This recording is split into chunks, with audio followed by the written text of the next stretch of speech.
دلائل الخیرات شریف کی سب سے بڑی فضیلت یہ ہے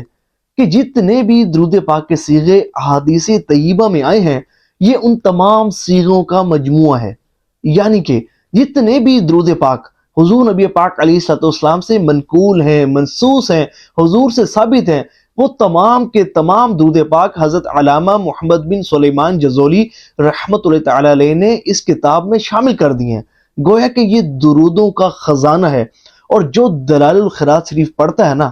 سب سے بڑی فضیلت یہ ہے کہ وہ حضور صلی اللہ علیہ وآلہ وسلم کا محبوب غلام بن جاتا ہے، اسے خواہ میں حضور صلی اللہ علیہ وآلہ وسلم کی زیارت نصیب ہوتی ہے، اسے حضور نبی پاک علیہ الصلوۃ والسلام کے در اقدس کی حاضری کا شرف حاصل ہوتا ہے، اس کی حاضری حضور صلی اللہ علیہ وسلم کی مقدس بارگاہ میں لگنا شروع ہو جاتی ہے، اور اس کے ساتھ ساتھ اللہ اور اس کے رسول صلی اللہ علیہ وآلہ وسلم کا قرب خاص حاصل کرنے کے لیے یہ کتاب بہت زیادہ مجرب مانی جاتی ہے۔ ہر وہ شخص کہ جو چاہتا ہو کہ اس کی روحانیت ترقی کرے، روحانیت کو عروج ملے، مقام ولایت میں داخل ہونا چاہتا ہو، اور جو چاہتا ہو کہ حضور صلی اللہ علیہ وآلہ وسلم کی خصوصی توجہ اسے نصیب ہو، حضور صلی اللہ علیہ وآلہ وسلم کا قرب خاص اسے نصیب ہو، حضور صلی اللہ علیہ وآلہ وسلم کی خصوصی توجہ اس کو نصیب ہو،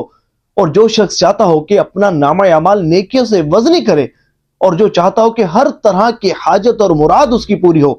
اور ہر طرح کی پریشانی اور مصیبت اس سے دور ہو، اور جو رزق کی خوب وسعت چاہتا ہو، اسے چاہیے کہ دلائل الخیرات شریف پڑھنے کو اپنا معمول بنائے۔ اللہ نے چاہا وہ رحمتیں اور وہ برکتیں اور فضیلتیں اس کو ملیں گی کہ جس کا وہ تصور بھی نہیں کر سکتا، اور اس کتاب کو پڑھنے کی برکت سے اس مقام پر پہنچ جائے گا کہ جس کا وہ تصور بھی نہیں کر سکتا۔ اور اس کو پڑھنے کا طریقہ بڑا ہی آسان ہے۔ ہر روز ایک حزب پڑھنا ہوتا ہے، پیر شریف سے آغاز کرنا ہوتا ہے، پیر شریف کو ایک حزب پڑھیں گے، پھر اس طرح ہر روز ایک حزب پڑھیں گے، پھر جو نیکسٹ ویک آئے گا، نیکسٹ ویک کا پیر شریف، اس پیر شریف کو آپ نے دو حزب، ایک آخری حزب اور پہلا حزب پڑھنا ہوگا۔